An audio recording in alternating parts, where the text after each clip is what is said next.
Hello बच्चों, एक बार फिर से आपका स्वागत है फ्यूचर एकेडमी बाय सौरभ में। आज हमारे पास 8.1 एक्सरसाइज का क्वेश्चन नंबर 8 है और क्वेश्चन है 3 cot a = 4 check whether 1 - tan square a divide by 1 + tan square a equal to cos square a - sin square a। अब यहाँ पे ये क्वेश्चन है, हमें बिल्कुल बेसिक मेथड से ही लगाना है।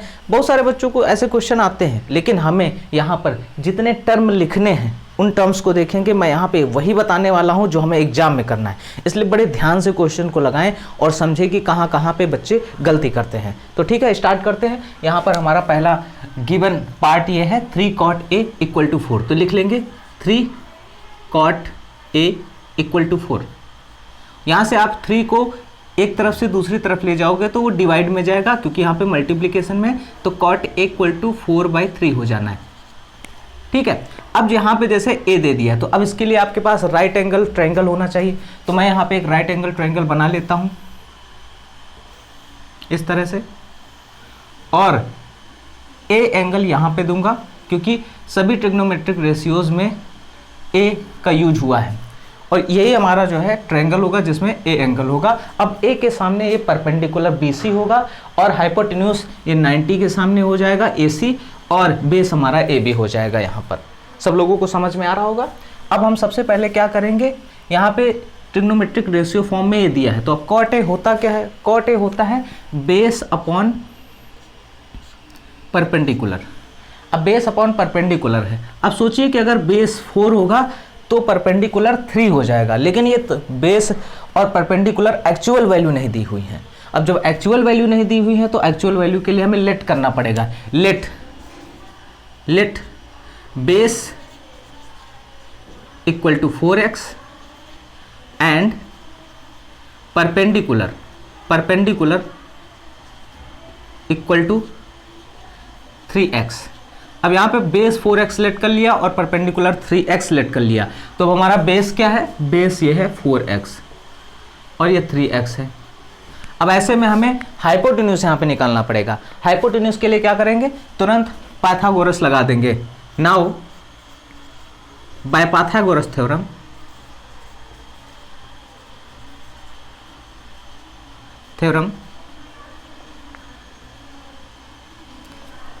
AC square = AB square plus BC square. अब हमें AC ही फाइंड करना है, तो इसीलिए AC स्क्वायर = AB की वैल्यू रखेंगे 4x स्क्वायर करेंगे, प्लस BC की वैल्यू रखेंगे 3x स्क्वायर कर देंगे, और यहाँ से AC स्क्वायर = आएगा 4 4 जा 16x स्क्वायर, और प्लस 3x का स्क्वायर करेंगे 9x स्क्वायर हो जाएगा, और इससे AC स्क्वायर = आ जाएगा √16 और 9 ऐड करेंगे तो आता है 25x स्क्वायर। तो 25x स्क्वायर आ जाएगा, और इधर मैंने यहाँ पे स्क्वायर लगाया हुआ है तो अभी ये रूट नहीं लगेगा। अब इस बार यहाँ पे AC = रूट में लिख लूँगा 25x स्क्वायर।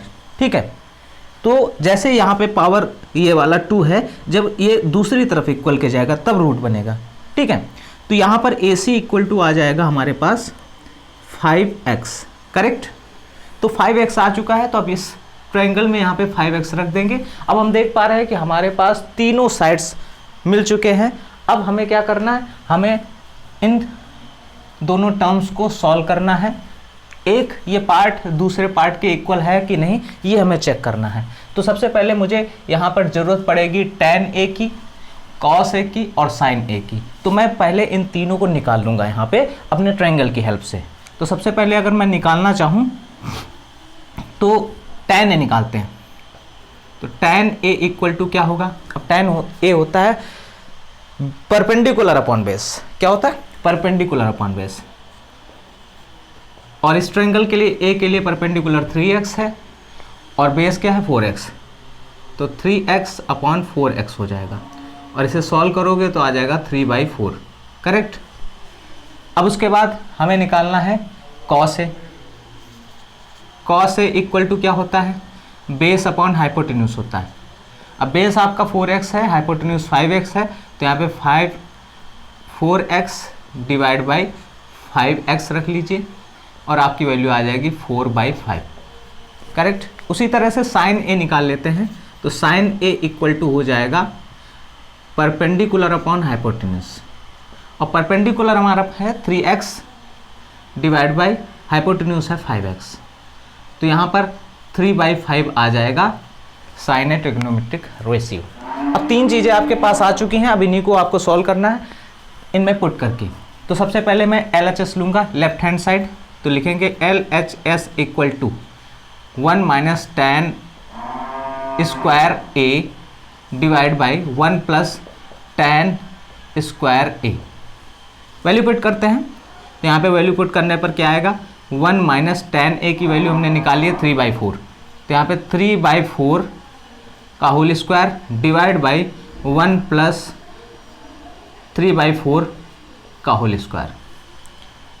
फिर सॉल्व करते हैं आगे, तो यहाँ पर ऊपर स्क्वायर कर देते हैं, तो 1 माइनस 3 3 या 9 डिवाइड बाई 4 4 जा 16, और डिवाइड में हो जाएगा 1 प्लस 3 3 जा 9 डिवाइड बाई 4 4 जा 16।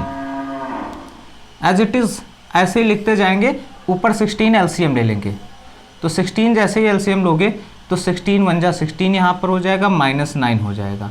उसी तरह से डिवाइड में भी आप 16 एलसीएम ले लो, 16 एलसीएम लेने पर क्या होगा, 16 + 9 हो जाना है, 16 + 9, और फिर इसको सॉल्व करते हैं तो क्या आएगा, 16 से 16 कट हो जाना है क्योंकि दोनों डिवीज़न में है, और आ जाएगा 16 - 9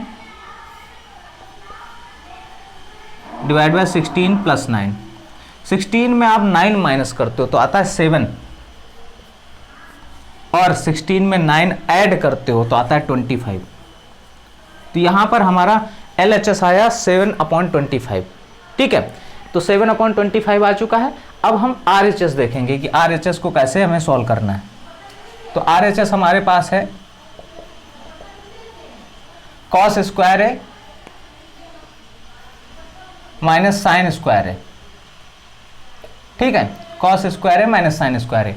अब देखो cos a की वैल्यू 4/5 है, साइन a की वैल्यू 3/5 है, ये यहाँ पे पुट कर देनी है। तो cos a की वैल्यू क्या है, 4/5 स्क्वायर कर देंगे, माइनस साइन स्क्वायर है तो यहाँ पे साइन a की वैल्यू रखिए 3/5 और स्क्वायर कर दीजिए, इतना रख दिया गया। अब क्या करना है, अब स्क्वायर करना है, तो 4 का स्क्वायर 16, 5 का स्क्वायर 25, माइनस 3 का स्क्वायर 9 डिवाइड 5 का स्क्वायर 25। अब देखो 25 दोनों में है, तो 25 यहाँ पे एलसीएम ले लो, और 16 - 9 हो जाना है, और 16 में जब आप 9 माइनस करते हो तो कितना आता है, 16 में 9 माइनस करने पर आपका आएगा 7 और डिवाइड बाय 25। अब आप देख सकते हो कि जब LHS हमने सॉल्व किया तो 7/25 आया, और जब RHS सॉल्व किया तो 7/25 आया। तो यहाँ पे ये बात ट्रू है, यस, यहाँ पे लिख देंगे here LHS equal to RHS, LHS equal to RHS, और यहाँ पे बता दोगे, लिख दोगे yes 1 minus tan square a plus 1 divide by 1 plus tan square a equal to cos square a minus sine square a। इतना आपको स्टेटमेंट दे देना है, और यहाँ पे यस हो जाएगा, ट्रू हो जाएगा, और हमारा ये पूरा का पूरा क्वेश्चन होगा। अब आपको एग्जाम में इसी तरह से पूरा क्वेश्चन सॉल्व करना है, और ये बहुत ही बेहतरीन अच्छा सा क्वेश्चन है। जिन लोगों को समझ में आ गया है वो लोग लाइक करेंगे, और जल्दी से एक कमेंट बॉक्स में मुझे एक मैसेज जरूर करेंगे कि मुझे पता चले कि कौन कौन से बच्चे देख रहे हैं। मुझे बस जानना है कि कौन से बच्चे मेरे इस मेथड को देखना चाहते हैं, मैं किस तरह से बता रहा हूँ, कैसा पढ़ा रहा हूँ। ठीक है, तो फिर मिलते हैं नेक्स्ट वीडियो में। Thank you very much, bye.